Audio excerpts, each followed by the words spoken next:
Greetings, my name is Timothy Oaks, the Digital Apothecary, and I thought I'd do something a little different.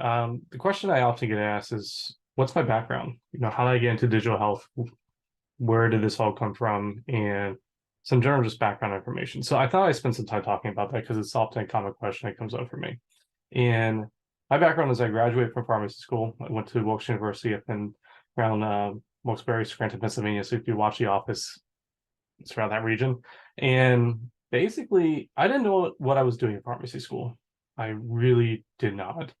I sat in the back row. I actually thought I wanted to go for a PhD in pharmacology, and I think it was like 12 o'clock at night watching my cell cultures die, and I was like, don't want to do this. And then decided maybe I want to go do residency.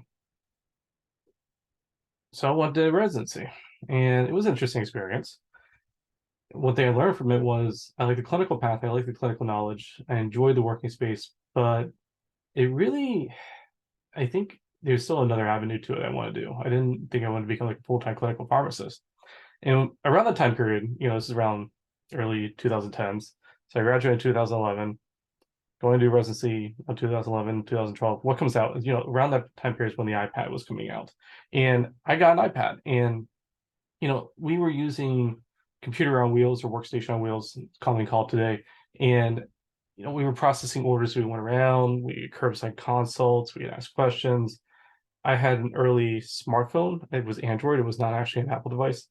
And I would be like, oh, I got this iPad now. Oh, I can, go onto our local system and I can get into our EHR and start processing orders. So I started doing that. And this actually stood out to my team. They're like, you're processing orders much faster. How are you using this? Because they had tried using mini computers at one point. It didn't work out well. And here I'm using an iPad and it's working out brilliantly. I'm downloading apps. I'm sharing them with patients. I'm doing education at the bedside using YouTube videos I'm finding online to walk through, watch heart failure and things like that. Writing things, documenting, like it was all there, and it was like a point of care. And a lot of people were like, "Oh, that's really cool." And it got me questioning, what is the future of this stuff? What can we do with this technology? So I started trying to review apps and try to identify what was good apps for pharmacists, other healthcare practitioners, because those were the common things that was being asked. And I found this group called iMedical Apps, which included Satish Mishra and Iltafat Hussain. They were fellow co-residency except in medical. In pharmacy, they were medical. They were at Wake and they were at Johns Hopkins. One was ER, one was cardiology. And I asked them, could you use a pharmacist? And they were like, yeah, we could use a pharmacist. Come join us and write with us. And that's what I did. And during my time there, we were going through and reviewing mobile medical applications. And I have probably screened and looked at thousands of apps. At that time period, we could actually see how many apps are coming to the store. So, this is around when Google and Apple were actually comparing who has the most apps on the market, which is now gone. There's a way to actually figure that out that we've figured out, but I'm not going to talk about in this video. And, I had gone through and looked at apps after apps after apps, consumer, medical, and such. And we were coming with our own standards. We actually published a lot of stuff. A lot of us were focused on different things that actually, was it Brookings? I think some of them were talking to different regulatory bodies. How do we evaluate apps? Keep in mind, there was no standard on what was a good or bad app. This is all very cursory. It was around the age of like Haptique and other people coming to the foray. Orca still wasn't really out. We haven't seen like some other things in organizations come out. Like there was no really app script at the point of time. Health and everything wasn't there. This is very early 2010s. And we were trying to take this on. We were the leaders at the time. And for me, being like one of the only pharmacists involved with this work was, what's the drug information? What's the stuff out there? We found a lot of bad stuff. And it's still a lot of bad stuff. Nowadays, over 300,000 health apps on the market, depending on how you want to break down the numbers. And we get pulled from IQVIA, but there's some overlap between, iOS and Android at this current time. But we were looking at everything. We're trying to get into devices. We play with the old, early AliveCore devices. We're playing other mobile health app products and mobile app health devices as well. And I was trying to review them. And we were actually really flummoxed because it was like, there's no real good way scientifically looking at this. So there was not like a lot of good data out there. Jamir was trying to have health conferences we were trying to go to and look at, but even like the research and everything coming out was still very early. And I remember being at these conferences and being on these panels being like, what? Are we just early to the game? Yeah, we had e-health early, late 90s. Now we're in m-health. And it's kind of like, I was sitting back and saying myself, around 2013, 14, I was like, we're still not there. We're still a long way from whatever this is taking off. And so around that time period, I'd gone into academia and had finished my residency and then a clinical geriatric fellowship, moved on to academia.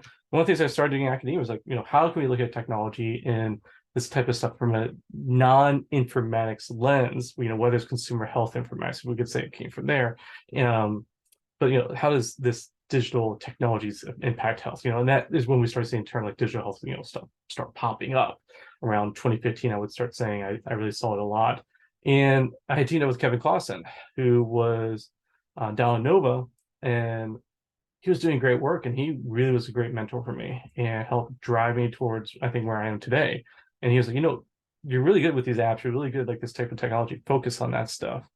And when he went to Lipscomb, he was focusing on blockchain and some other technologies. But I really took on like a lot of this like digital stuff that's coming up. And he was giving me out like Stanford, MedX programs and such. And around this region where I live is around the Boston region. I was doing with the MIT Hacking Medicine Institute. So I was doing judging work and stuff there, looking at all this new stuff that's coming out, talking to different like organizations, startups, pharma companies. And that's really where I got a lot of my hands into a lot of this stuff, was just seeing, wow, what is this stuff coming to market? What does it mean?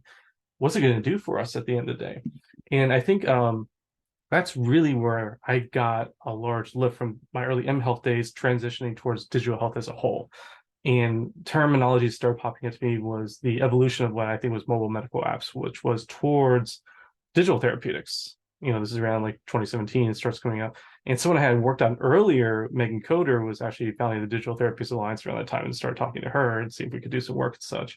Started thinking about digital medicines, the whole idea of these digital biomarkers was really coming to the foray as well. Started latching onto that and really thinking about like, how can we remotely monitor conditions? How can we do remote care?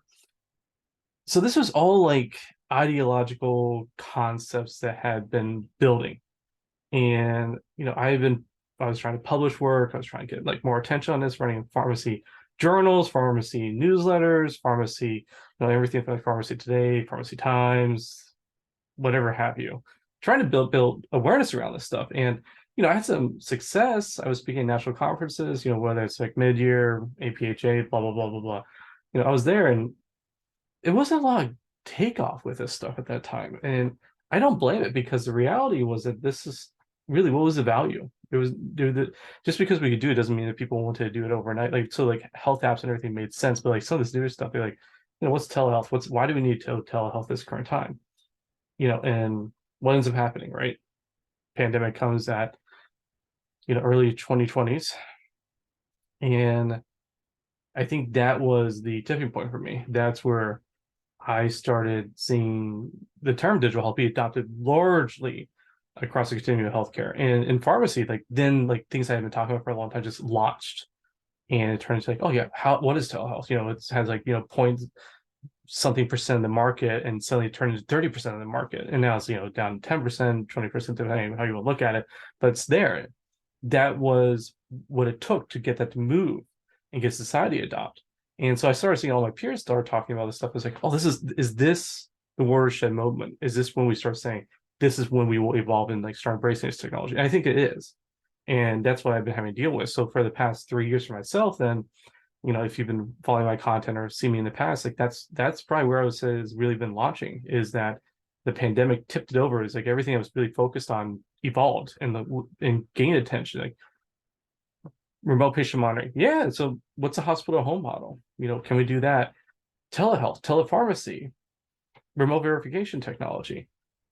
All this stuff we're hearing about, retail pharmacies trying to adopt remote verification, not having as many pharmacists in the businesses and handle, like this was stuff that was always possible. The role of AI and technologies like that, I've seen it. And it was just a matter of, what was a good timing to actually have this stuff come and be used, because there was a value proposition. There was people willing to pay and integrate it. And digital therapeutics, the idea of cognitive behavioral therapy and other technologies like VR and such, scalability delivering care, really ramped up because of the pandemic. Remote testing, direct-to-consumer services, like this was all there. And it's just, for me, it's been fascinating to watch. So I think that's why you hear me comment and do a lot of commentary on this, is that, as you can see, like for the past decade, it's just, this has been stuff that I've been floating around looking at, and just really, the pandemic was a tipping point where people started, I think, could actually understand where I was coming from for a while. It's a matter of trying to sell the concept and the idea, but I think when people got forced into it, that's where they can buy in. I think that's what we're going to see. I think by the end of this decade, I think by 2030, digital health will be a mainstream topic. And at that point, we could argue, is digital health even needed as a terminology? Does digital health just turn into healthcare? And I would say yes. I think we'll see the merging of a lot of different informatics, data infrastructure, interoperability. We'll see pharmacogenomics. We'll see more telehealth. We'll see like all this other digital stuff just get roped under like the overall digital health umbrella as how we deliver care. And I think that's really what the concept right now. I think about a lot of times these days is the delivery care, how that aligns with pharmaceutical products. How pharma is engaging in research, how they're making new drugs, how does it get to the patient? And I think the question for me then ultimately as a pharmacist is, where do we fit into this? We've had our moments throughout history. And I think it comes back to this, why did I choose to call myself a digital apothecary? Which is quite funny because actually like it's my initials, my name. And the digital apothecary for me was like, I love digital health. I love the topic, but it was like, it's early. So I chose like the, apothecary. I didn't really consider myself as like, the forefront of that. And, there is now a company that has a digital pharmacist, but, I always thought to myself, like, could we create digital pharmacists? Could we create a people that wanted to enable and be involved in technology? So big things I work on these days has been around integration of digital health into the pharmacy curriculum, to be quite honest. So I've been working with AACP, and we're going to have standards coming out since 2013 which was the CAPE and now becoming the COPA, that actually had digital health actually built into standards. I'm hoping to help develop and push that not necessarily like digital health technologies as they are now have to be like students have to have like expertise around, but like knowledge, like what is a digitalization of care? How is care delivery and be out there? So when students graduate, they understand like, hey, we're walking and we need to understand like how the work environment of entering can shift increasingly well because of all these technologies that are available. So if you're thinking like, diabetes, talk about CGM and how it changes insulin delivery, because I think we'll get to a closed loop system. If you're talking about, hypertension management, understanding remote patient monitoring with that, and the fact that we could probably do asynchronous or, possibly synchronous real-time data capture and adjust medications, heart failure and stuff like that. So I think it's going to hit every therapeutic area. So I really am trying to bring that up. So we've been launching these digital health institutes with the AACP I've been a part of in planning and trying to get pharmacy schools to think about as this comes. I think it'll be eventually a standard, just like informatics and others. So exposure level will be all over the board, I would say. Some schools will do more, some schools will do less, but the end goal is to give students exposure. Going further with that, working with APHA, trying to get more digital health content out for current practitioners and pharmacists in the field, not just like new coming students. And that's focused on CE development. We've actually been doing it at the APHA annual meeting. There's been pre-meeting on digital health, and upcoming is going to be the third one. Parisa Vantanka really took a large leap with that. I've been really enjoying working with her. We actually did at CPHA a digital health event even previously to the pandemic. We got small groups of people interested in that, and that was an evolution to the annual large meeting at APHA. So I'm hoping APHA will spearhead this and drive it further. We get digital health and like more of those subtopics and involvement from other companies to think about pharmacists and involve them in the process. And then, research for me and writing will always be there. I think at these times I'm trying to think more like, I hate saying like a thought leadership in terms of like what is stuff is. How do we look at the market? How do we identify products and what involvement pharmacists could have in using that? And for me, that's why I'm trying to create more like digital health 101s, levels of information out there for people, because there is no definitive resource, especially in the pharmacy community around digital health. So I've been trying to work with other people, and there's been so many people I've been coming across. I can't name them all. I've worked with a lot of them, so you'll probably see this like people I love working with, like whether it's Smith Patel, Robbie, Smith, Robbie, Sarah, the whole pharmacy and health informatics group. Whether it's Beju, Tony, David, Brian, Dennison, Matt, like those guys, like I'm constantly talking to other people about like this stuff and, trying to align with like other people who've been in the field for so long, whether it was Kevin, Brent, Fox and such, and trying to see like, where can we get this stuff going? Like, I love also like thinking like, AI collective group that's been out there with Whitley, for instance, and Christine, like what they're doing. I think like this is all the stuff that can be taught and like brought together in these concepts. So there's a lot of people doing these things. And I love the fact that we're seeing like student clubs in digital health actually arise and come up too within pharmacies programs, because I think they get it. They've gone through the pandemic, they've seen the digitalization of society and grown up that world. And now they're trying to think, how does it impact, what I'm going to be as a future pharmacist coming out? So I think we passed the watershed movement. I think we're moving to a point where digital health is being embraced, and we need to keep in mind, what does it do for digitalization of care? For me myself, what characteristics stood out to it and why I got into it. I love sci-fi. I absolutely adore sci-fi. I seriously love to read like Warhammer 40K. Like that's like my guilty pleasure. Um, but was Blade Runner, whether it's Ghost in the Shell, like I love those environments. I love thinking about, you know, do androids dream of electric sheep? I was an early in my childhood. I loved reading Snow Crash, for instance, and that whole concept of like an avatar, the metaverse, um, Black Sun, even early generations of crypto. Where could this all go, and what was the natural evolution of humanity with this technology? And I think the one thing that was always stood out to me has been there's never a pharmacist in the future. And that's like the most striking thing for me. Like whether, there's always nurses. Almost any sci-fi you come across is nurses, and there's always some kind of weird evolution of a physician as we know it that's either heavily like using technology, or like cyberpunk, they turn into like a ripper doc and like tear people apart and put like cyber organization into them. But at the end of the day, like, yeah, those two things are always there, but like medications, like, and who manages and who takes care of them, like I've never seen like anyone talk about pharmacists at all. And you know is that the evolution for us? Like, what keeps us relevant? What keeps us a valuable source? I think it's being able to have a say about the technology and what role it plays. So I think having an active voice in it is very key. And that's why I've been trying to do market shaping strategization around leadership and others to say, hey, this is something that's transitioning how we do healthcare, how healthcare is delivered. Where does pharmacists fit into that? Is it always going to be a brick and mortar kind of business? I don't think so. That's why we're hearing terms like click and mortar come out. And I think that's where we're going to play a big role, is like the hybridization of care. And is there things that we could take on? Is there things we're going to lose? I don't know. I don't think the pharmacy ever goes away, but I think the role of the pharmacist in this environment is really, really, really up for change. And so I would say to you, like, if you're listening to this and you're like trying to figure out like how I got into this and what I've been thinking about, ultimately it's that. It's like, where does a pharmacist go this century? What does this technology mean around the delivery of pharmaceuticals, whether as a standalone product or with all these other things that goes on? Do we get to a point where medication, is being delivered by drone? So how it delivers to a patient, how we actually verify and make sure it's right, how we provide a patient's personalized medicine and the data that goes around it, accuracy, safety, all these types of things. They're all up for grabs. So I think it's up to you and others to think about, like, how do I want to take this technology? How can we rethink and disrupt, what we do? Because I think that's what it's going to come down to at the end of the day.